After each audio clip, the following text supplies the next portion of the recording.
Hello everyone, welcome to another episode of How to Script in Valheim. Today we're going to take a deeper look into Haloa's toolset. As you saw earlier, Haloa has a guide in the Valheim World Editing Discord by Yer, and that describes how to install his EWP schema that I talked about earlier.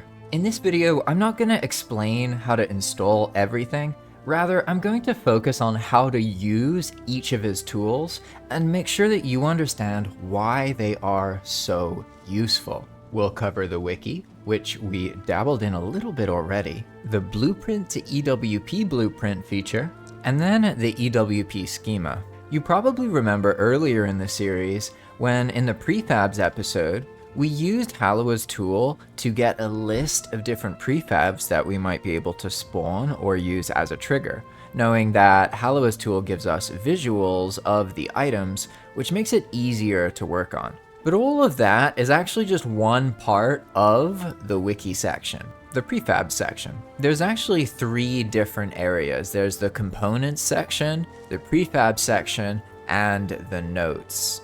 Notes are things that are shared by the community, so there's some scripts here and other things. Prefabs is a list of every prefab in the game, so you can find all of the item drops, or all of the enemies, or all of the sound effects, etc, etc. And now, components is a little bit different. You can think of components as things that some prefabs have. Okay, so they're kind of like fields. But let's just say I've been misleading you a little bit because there's a lot of information that you don't see and we're actually only looking at the very top of it. So bear with me. I'm trying to keep things simple. Components are actually quite useful because in Expand World Prefabs, you can target them as if they are prefabs. A component I use all of the time is Monster AI. Using a component can be really useful because it targets all of the prefabs that have that component.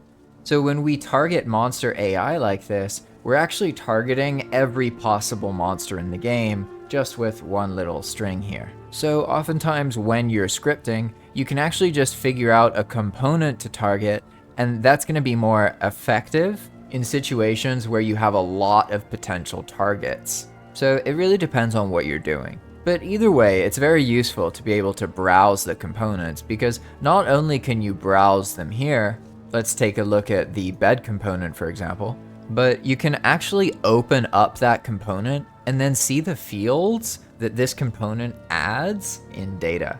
And what's also quite useful is this section over here that shows you every single prefab that contains the bed component. Targeting the components in your scripts is generally easier because there's fewer components than there are prefabs. As you can see, there's around 3,600 different prefabs you could target, whereas there's only 155 different components. So some people find it easier to just focus on the components first because there's fewer of them, but then you can use prefabs when you want to isolate one specific thing. So let's move on to the blueprints. This is something that should use a good visual example. This here is the World Serpent's Head. It was designed by Dakar, who's made some really incredible stuff in Valheim. He's like a freaking sculptor, I swear. So I was really thrilled when he said he would make a head for the World Serpent. This is an example of a procedurally spawned EWP blueprint, which are essentially enabled because of this tool that Haloa created. It allows you to spawn very complicated blueprints with Expand World Prefabs. Here's how it works. Let's browse Valheimians a bit here, and I'm gonna look for a simple build file. Let's go with this one by Deirdre, okay? This is a mage house. Let's download the file. All right. So once you do that, you'll be able to download what's usually called a blueprint file, okay? And they look like this. They're typically made with Infinity Hammer or Plan Build. What you can now do is open up the file and then copy the contents, and then you can actually just paste that blueprint into the left side of Haloa's tool. And what it's gonna do is output the same thing, but in the format that you need in a script, as you can see here. Now pay attention to the bottom left where it says output format. This section is quite important. If you're just doing a simple project, then I recommend that you use old style here. If you're doing something more complex, then you'll want to have the options for the data and everything. So you might want to use new style, and there's a lot more to this, but I don't want to overwhelm you, so we're going to move forward.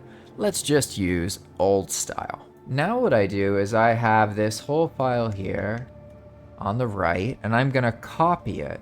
So watch this. And now what I'm gonna do is go prefab player, type, say, and then comma spawn mage tower, okay? And then spawns, and from this point, we paste all of our stuff here, okay?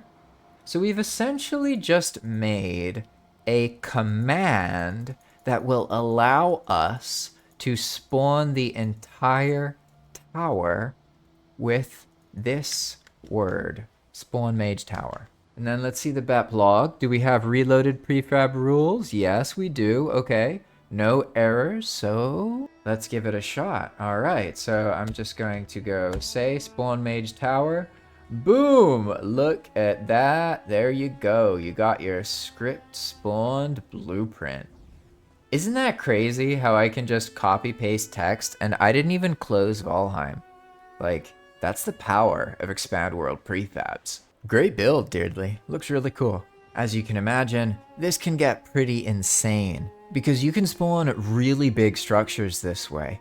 It's how I handle things like the head of the world serpent in Enigma Mode. Speaking of Enigma Mode, if you're interested in this series, I strongly encourage you to try Enigma Mode out in single player. Just install it and then get started with a new character or use one of your existing Valheim characters. Enigma is made to be playable with people alone, on a new character, on an old character, it doesn't matter. You're gonna find challenge and craziness either way. It's a fantastic way for you to get a taste of what's possible in your own scripting adventures, because anything you find in Enigma Mode is open and available for you to use, so you can just get the script that makes it happen. But let's move on to the rest of Haloa's tools. Now that you've seen the wiki, which allows you to browse components and prefabs, and you've seen the blueprint EWP script tool, I'll finish by explaining why the EWP schema is so important, especially to a beginner. You see, when people start scripting, one of the harder parts is the spacing, as I mentioned earlier. If you follow Haloa's EWP schema guide, it'll adjust how YAML files are handled in your IDE. I recommend you use Visual Studio, not Sublime Text. This will make it a lot easier to script by hand because you'll get to see all of the things that are available. This makes it a lot easier to learn because you're going to get immediate feedback on if something's in the wrong place. For example, a common mistake beginners make is with the spacing. So they'll do something like this, right? Normally, you wouldn't know you did something wrong until you actually loaded the file up. But with the schema set up, you get immediate feedback before that, so you can just fix it. That, in combination with the autocomplete feature for prefabs, is very powerful because a lot of the time spent in scripting is often just looking up what the exact prefab name is of something you want, right? Because it might be something like this, you know? Normally you'd be in the game and you're spawning things, trying to get it right, figure out which one it is, and it can be really time consuming. So that's why like simple tools like this really help save a lot of time because you can just quickly see what's available, right? This will ensure that you space your scripts properly, which will save you lots of time in the long run. There is more to these tools. They are very powerful. I bet you can already imagine some crazy things that you could do with what you've seen so far. So why don't you comment below? Let me know what you want to work on. What are you inspired to try out? Isn't it crazy that you could spawn a whole building in a vanilla server? If you want to support my work, then consider renting your own dedicated Valheim server at my sponsor Zap Hosting/JP Valheim. It's a fantastic way to practice EWP scripting. Thanks for watching, and I hope that you subscribe to the channel to keep learning more about Expand World Prefabs for Valheim. I'll see you in the next video. Bye!